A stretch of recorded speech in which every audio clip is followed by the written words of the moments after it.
નમસ્કાર CB24 news સાથે હું રેશમા આપનું સ્વાગત કરું છું. AMTS દ્વારા એસી બસ ઇલેક્ટ્રિક બસ લાવવામાં આવી રહી છે. ખાસ ઇલેક્ટ્રિક વાહનોમાં આગ લાગવાની ઘટનાઓ બનતી હોય છે, ત્યારે આવી ઘટનાઓને નિવારવા સિસ્ટમ પણ લગાવાઈ છે. AMTS કમિટીના ચેરમેન ધર્મશ્રી દેસાઈએ જણાવ્યું હતું કે ઇલેક્ટ્રિક બસ હોવાથી શોર્ટ સર્કિટ થાય તો આગ ઉપર આપોઆપ કાબુ મેળવાશે.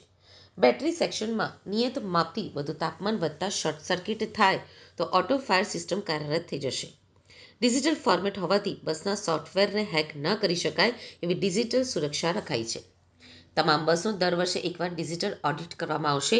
બસનું real time tracking, CCTV, SOS switch સહિતના સિક્યુરિટી ફીચર લગાવવામાં આવ્યા છે. જો બસની બેટરીમાં ક્યાંય પણ શોર્ટ સર્કિટ અથવા તો આગ લાગશે તો તરત જ બેટરી પાસે લગાવવામાં આવેલા ફાયર સિસ્ટમ એક્ટિવ થઈ જશે અને આગ બુઝાઈ જશે. ઇલેક્ટ્રિક બસ ડિજિટલ હોવાના કારણે કોઈપણ બસને હેક કરી શકે નહીં. તેના માટે સિસ્ટમ પણ લાગેલી છે. નવા લુક અને ફીચર સાથેની ટેકનોલોજી યુક્ત નવી AMTS ઇલેક્ટ્રિક એસી બસ આગામી જાન્યુઆરી મહિનાના પ્રથમ અઠવાડિયામાં રોડ ઉપર દોડશે. તમામ ડોર બંધ થયાની ખાતરી ન થાય ત્યાં સુધી બસ આગળ વધી શકશે નહીં.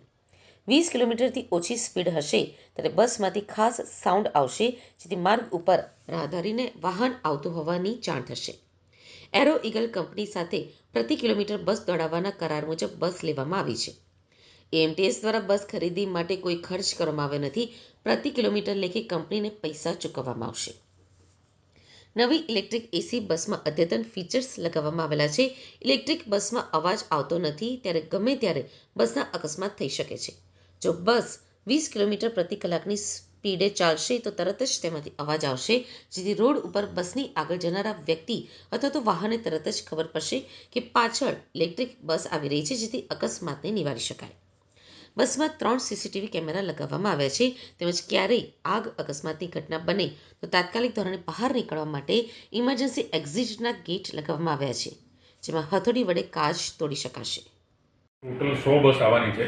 એમાંથી આવતા મહિનાના પ્રથમ વીકમાં 20 બસનું આવવાનું શક્યતા છે. તો પહેલા વીકથી લગભગ એટલે ચૂંટણીનું આચારસંહિતાનું પતી જશે અને તરત જ એ બસો આવી જશે અને એ રોડ પર આપણે